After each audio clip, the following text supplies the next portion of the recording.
વડોદરા વિબ્યોર સ્કૂલનો વિવાદ એબીવી દ્વારા ધરણા અને સૂત્રોચ્ચાર કરવામાં આવ્યા।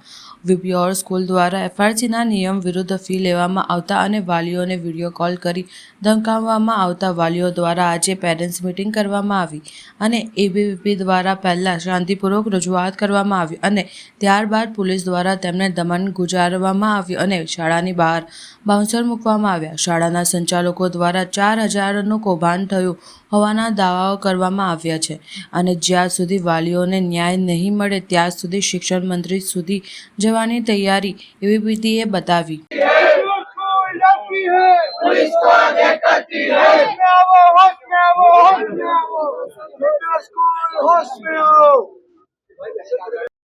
છેલ્લા 6 દિવસથી વિદ્યાર્થી પરિષદ પોતાની માંગણીની રજૂઆત લઈને અત્યારે વિબ્યોર સ્કૂલ ખાતે આવી રહ્યું છે।